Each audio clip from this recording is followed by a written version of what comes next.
할렐루야.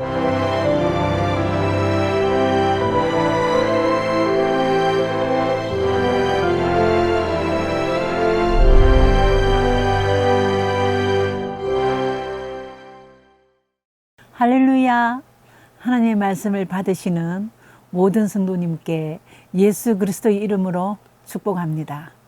오늘은 다니엘서 4장 말씀으로 하늘의 왕께 칭송하며 경배라는 제목으로 하나님의 말씀을 전하겠습니다. 다니엘서 4장 37절 말씀입니다. 다니엘서 4장 37절 말씀입니다. 그러므로 지금 나 너부갓네살은 하늘의 왕을 찬양하며 칭송하며 경배하노니 그의 일이 다 진실하고 그의 행하심이 어로우심으로 교만하게 행하는 자를 그가 능히 낮추심이라. 예. 지난 시간에는 다니엘서 2장에 있는 다니엘의 믿음과 기도에 대하여 말씀을 전하였습니다. 다니엘서의 전체 주제는 하나님의 절대 주권입니다. 오늘 말씀의 배경은 하나님의 절대 주권을 잊어버리고 자기의 영광을 기뻐하고 자기의 권위를 내세우는 너부갓네살 왕의 교만에 대하여 하나님께서 다스리는 것에 대하여 말씀을 전하겠습니다. 먼저 하나님의 다스림과 다루심이 다른 것을 이해해야 되겠습니다. 우리는 하나님의 은혜 아래서 다스림 받기를 원합니다. 그러나 하나님의 징계 아래에서 다루어지는 것, 하나님의 징계 아래서 다스리는 것을 다루어지는 것이라고 표현하고 있습니다.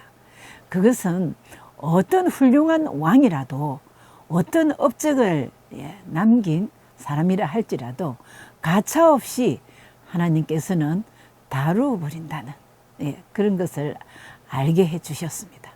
오늘 말씀의 주인공 너부갓네살 왕이 바로 하나님께 교만으로 인하여 다루어진 사람입니다.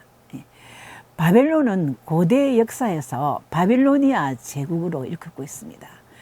그 나라에는 바벨탑이 있고 너부갓네살의 금신상이 있었습니다. 사탄의 영이 흐르고 있는 나라라고 할 수 있습니다. 영토는 현재 지도에서 이라크 수도 바그다드 아래 한 80km 정도 떨어진 곳에서부터 현재 쿠웨이트나 시리아나 그리고 레바논, 요르단, 이스라엘 전체 그리고 이집트의 일부가 포함되는 아주 서아시아의 대제국으로 부강하게 자리 잡은 나라였습니다. 그렇게 아주 성공한 너부갓네살은 이제 꿈을 두 번 꿨습니다. 첫 번째는 금신상의 꿈을 꿨고 다음에는 또 하나의 이상한 꿈을 꿨습니다. 그 꿈을 꾸고 해석하지 못했습니다. 근데 4장 4절에 내가 내 집에 편안히 있으며 내 궁에서 평강할 때에 라고 했습니다. 이 말은 정복자 너부갓네살 왕은 열국의 왕이 돼서 자기의 화려한 바벨론의 궁전에서 아무 근심 없이 지내고 있던 때라고 했습니다. 그때에 자기는 누워서 다 그 바벨론 성을 내려다 보면서 아주 자만했습니다. 다니엘서 4장 30절에는 이 큰 바벨론은 내가 능력과 권세로 건설하여 나의 도성을 삼고 이 큰 바벨론 성, 바벨론 도시는 나의 능력과 나의 권세로 건설했다는 것이지.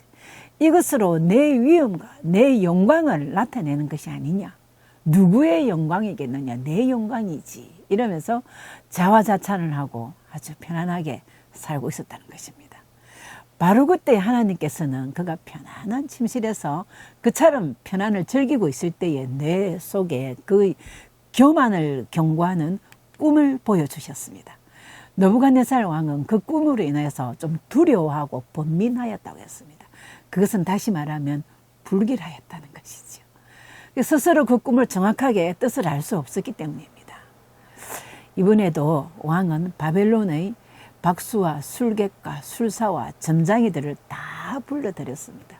다시 말하면 술객과 술사가 어떤 차이가 있는지 모르지만 귀신의 힘을 빌리는 그런 점장이들을 종류대로 박수와 술객과 술사와 점장이 이렇게 기록되어 있습니다. 그것을 보면 종류대로 다 불렀다는 것입니다. 그러나 아무도 그 꿈을 해석할 수가 없었습니다. 느부갓네살 왕은 결국 이전처럼 다니엘을 부르게 되었습니다. 다니엘은 이제 느부갓네살 왕의 꿈을 듣고 너무나도 엄청난 꿈이기 때문에 해석하기를 주저주저 하였습니다. 그럴 때에 왕은 다니엘아, 번민하지 말고 밝히 말하여라. 너 속에는 거룩한 신의 영이 있지 않느냐라고 말하였습니다.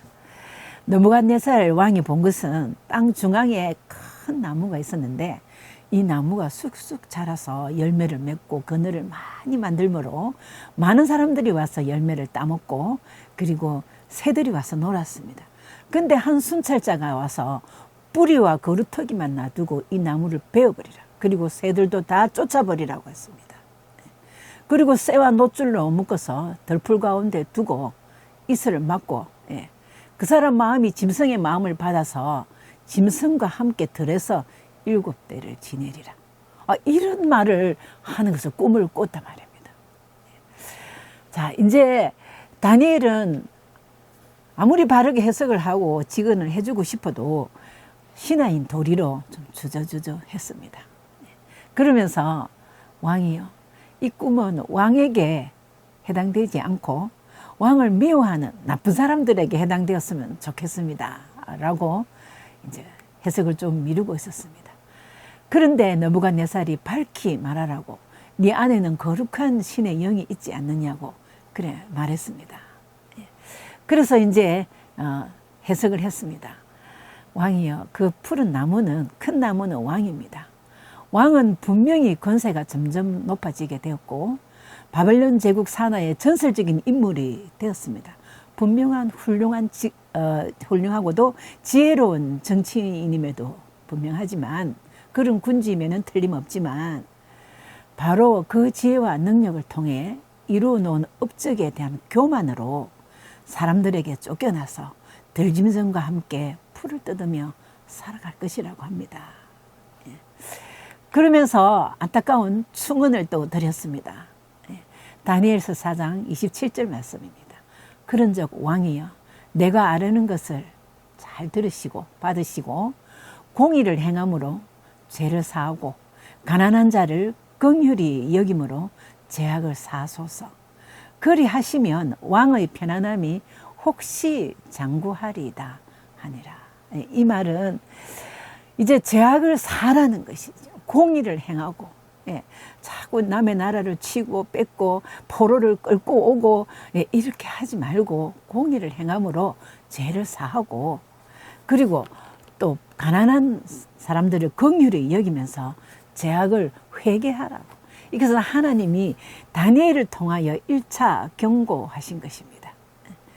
그런데 이 느부갓네살 왕은 정말 받아들일 수가 없습니다. 내가 하나님 없이도 세계적인 영웅이 되었다. 이제 와서 무슨 짐승이 되고 멸망한단 말이고 상상이 안 되는 것이죠. 도무지 받아들일 수가 없었던 것입니다. 느부갓네살 왕은 그런 교만이 얼마나 중한 죄악인지를 다니엘을 통해서 경고를 받았고도 끝내 회개하지 않았습니다. 그 결과 실로 비참하게 자기가 꾼 꿈과 같이 되어버렸습니다. 하나님 앞에서 교만은 어떤 것일까요? 오늘 느부갓네살 왕은 자기가 당한 것을 부끄럽지 않게 상세히 담아 놓았습니다. 그것을 조서로 내려서 알게 하였습니다. 우리가 일반적으로 알고 있는 교만은 겸손의 반대이겠지요. 그리고 특히 하나님의 은혜를 기억하지 못하고 자기 공치사를 출창 내채우는 것이라고 이해합니다. 그리고 또 다른 사람에게 잘난 체하고 거만하고 사람을 무시하고 이런 것을 교만이라고 이해하고 있습니다. 성경은 분명히 말하고 있습니다. 잠언 16장 18절 말씀. 교만은 패망의 신봉이요 거만한 마음은 넘어짐의 앞잡이니라. 세상 사람들이 생각하는 교만이라는 단어는 오래전에 잘 정의해 놓은 글이 있었습니다. 영국 크리스찬 투데이라는 제1종교신문에 교만에 빠져 있음을 알려주는 5가지 신호라는 칼럼이 있었습니다. 첫 번째는 아주 건강하지 못한 비교, 자꾸 다른 사람들과 비교하는 것. 그것이 교만의 신호라는 것입니다. 두 번째는 비판받는 것을 거부하는 것. 어떤 충고도 거부하는. 세 번째는 듣는 것보다 더 많이 말을 하는 사람. 이것도 교만의 신호라고 합니다. 네 번째는 자신의 이미지를 자꾸 꾸미려고 하고 자신을 자꾸 내세우려고 하는 것.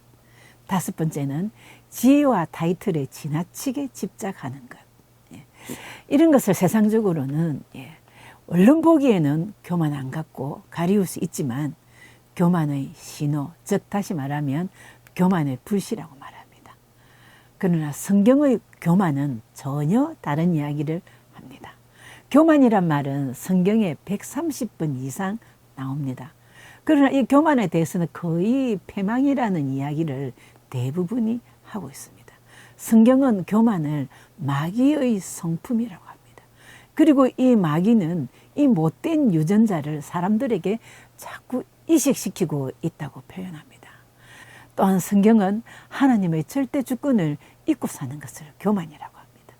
이러면 교만한 사람은 하나님의 절대적 권위는 물론이거니와 은혜도 잊고 살아가게 될 것입니다.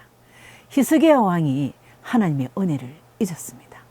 생명을 15년이나 연장받았음에도 잊었습니다. 사울 왕이 선지자 사무엘을 통하여 기름을 받았음에도 하나님의 은혜를 잊었습니다. 자, 그러자 교만한 사람이 되었고 그 교만 때문에 멸망에 이르게 되었습니다. 겸손하지 않으면 하나님의 의에 나갈 수 없습니다. 예수님은 하나님의 아들이시지만 하나님의 본체이지만 사람을 사랑하시고 자기 백성을 구원하는 그 사랑 때문에 구원하고자 하는 그 사랑 때문에 사람의 몸을 입고 이 땅에 오셔서 겸손의 능력이 그리스도의 사랑에서 나옴을 보여주셨습니다. 저와 성도님들 모두 하나님을 극진히 사랑하여 겸손의 능력으로 어려운 자의 반열에 서시길 축복합니다. 성경적 교만의 정의는 한마디로 하나님의 절대 주권을 망각하는 것이 교만입니다. 그럴 때에 기도하지 않게 되지요. 그러므로 기도하지 않는 것도 교만이고 감사하지 않는 것도 교만입니다. 그렇습니다. 오늘 다니엘 4장에서는 성경이 말하는 구체적인 예를 분명하게 보여주고 있습니다.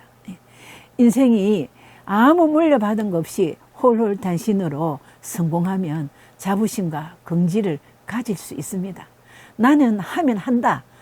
내 능력으로 해냈다. 이를 악물고 해냈지. 자신의 능력을 개발하면 된다.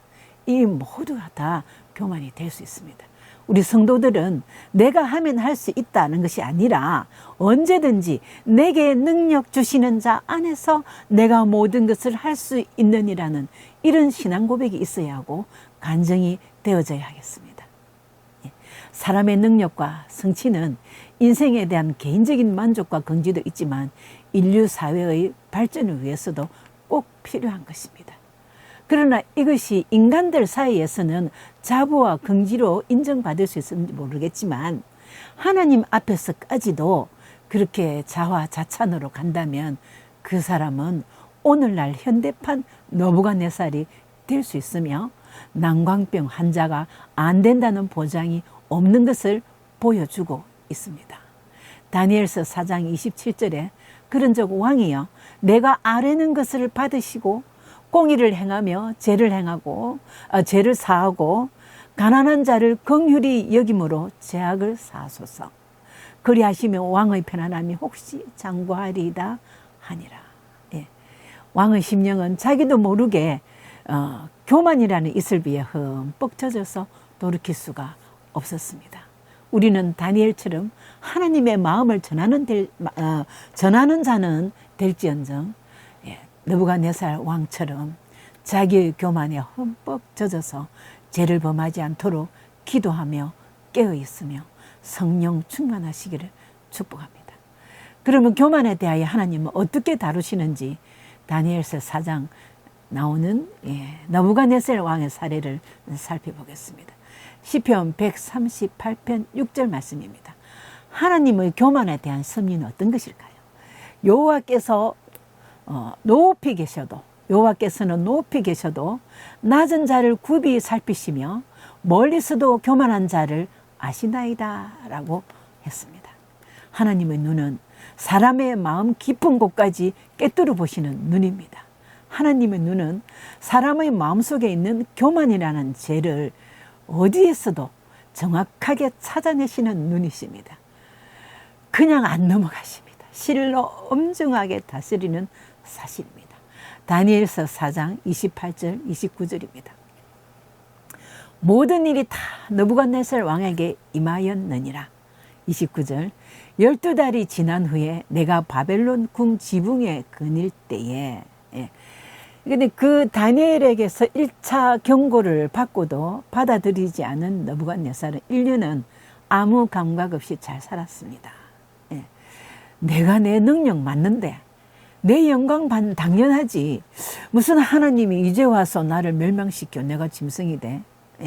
받아들일 수가 없었습니다. 근데 12달이 지난 후에 내가 바벨론 궁 지붕에 거닐 때, 즉 공중정원 거기서 옥상 거기서 거닐 때에 나 왕이 말하여 가로되 이 큰 바벨론은 내가 능력과 권세로 건설하여 나의 도성을 삼고 이것으로 내 위엄의 영광을 나타낸 것이 아니냐, 내 위엄의 영광 아니냐, 내 권세 아니냐. 이 말이 오히려 나 왕의 입에 있을 때에, 내 왕의 입에 있을 때에 말이, 이 말이 아직 끝나기도 전에, 채 끝나기도 전에 하늘에서 소리가 내려 가로되 느부갓네살 왕아 내게 말하노니 나라의 위가 내게서 떠났느니라. 이 말이 이게 내 영광 아니냐, 내 권세 아니냐, 이건 누구의 권세냐. 공중 정원을 거닐면서 그러고 있을 때에 하늘에서 소리가 딱 나. 아직도 그 입에서 그 말이 떠나기 전에 하늘에서 소리가 나서 내 왕위가 내게서 떠났다고 그랬습니다. 그리고 나서 32절에 내가 사람에게서 쫓겨나서 들짐승과 함께 거하며 소처럼 풀을 먹을 것이요 이와 같이 7대를 지내서 지극히 높으신 자가 인간 나라를 다스리며 자기의 뜻대로 그것을 누구에게든지 주시는 줄을 알기까지 이르리라 하더니 그렇습니다. 지극히 높으신 이가, 다니엘서 4장에는 지극히 높으신 이가라는 표현이 4번 나옵니다. 지극히 높으신 이가 인간 나라를 다스리는 줄 알기까지 33절입니다. 그 동시에 이 일이 나 느부갓네살에게 응함으로 내가 사람에게 쫓겨났다. 그래서 내 머리는 독수리 털과 같았고 손톱은 내 발톱과 같았다. 내 몸이 이슬해졌고 그랬습니다. 하나님의 뜻은 교만한 자가 포착되면 그 사람이 아무리 훌륭한 왕이라도 짐승의 위치에까지 끌어내심을 알 수 있습니다. 징계하심을 알 수 있습니다. 하나님의 교만에 대한 섭리는 그냥 넘어가지 않습니다. 그 징벌을 언제까지 하냐 하면 깨달을 때까지. 그러므로 빨리 자기 자신의 교만을 깨닫는 것이 매우 중요합니다. 버티면 느부갓네살 왕처럼 짐승의 자리에까지 끌어내리게 된다는 것입니다. 26절에 보면 또 그들이 그 나무 뿌리와 거루터기를 남겨두라 하였은즉 하나님이 다스리는 줄을 왕이 깨달은 후에야 왕의 나라가 견고하리라. 하나님이 지극히 높으신 하나님이 다스리는 줄을 왕이 깨달은 후에 왕의 나라가 견고하리라. 32절에도 마찬가지입니다.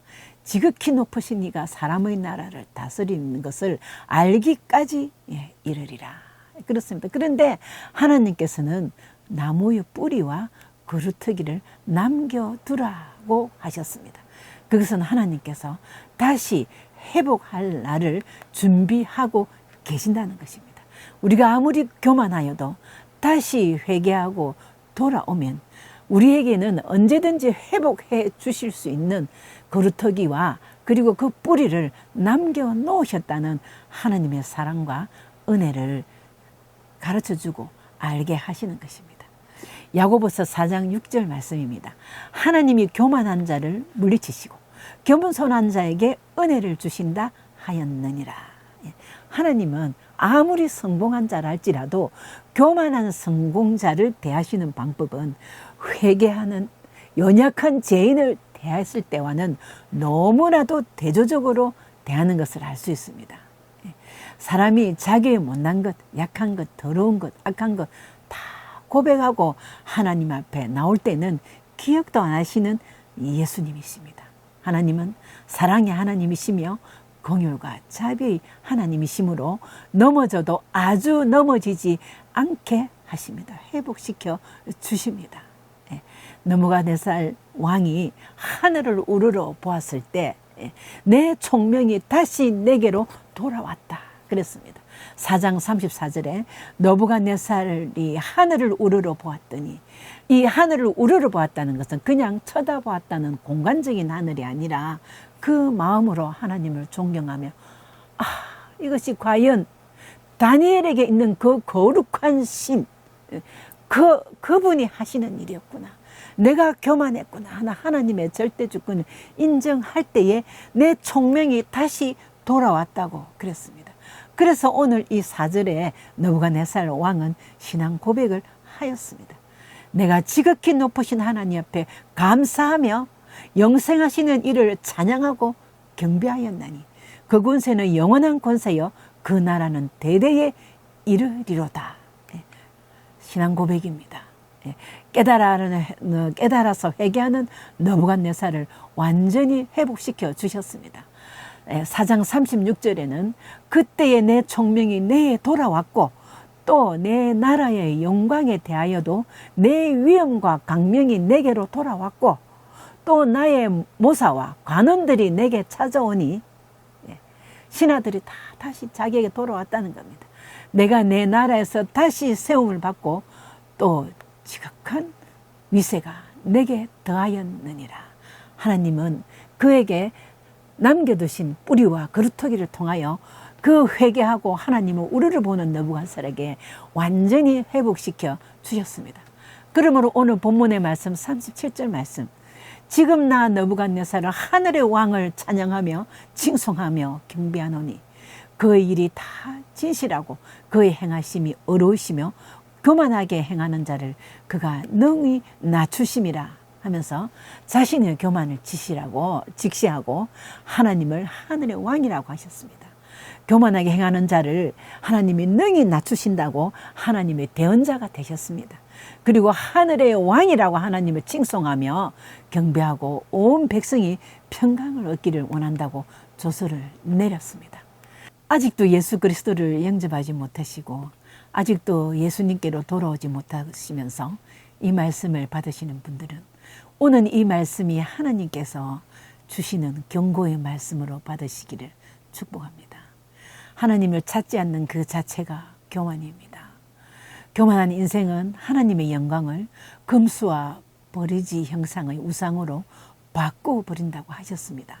로마서 1장 22절에서 23절에 스스로 지혜 있다 하나 어리석게 되어 썩어지지 아니하는 하나님의 영광을 썩어질 사람과 새와 짐승과 기어다니는 동물 모양의 우상으로 바꾸었느니라 하였습니다. 우리는 하나님께서 자기의 영광을 위하여 창조한 위대한 인간입니다. 그렇습니다. 최고의 공의는 하나님의 절대 주권을 인정하는 것입니다. 최고의 긍휼은 가난한 자를 긍휼히 여기고 베푸는 것입니다. 이런 행함을 행하라고 오늘 말씀에서 분명히 주셨습니다. 오늘 말씀 받으시는 모든 성도님들께 하나님께서 기뻐하시는 겸손한 생활로 하나님 앞에서 징계를 면하며 혹시 징계를 받더라도 영적 성숙을 주시는 하나님께 감사로 칭송하며 하늘의 왕께 찬양하며 경배하는 삶이 되시기를 예수 그리스도의 이름으로 축복합니다. 아멘.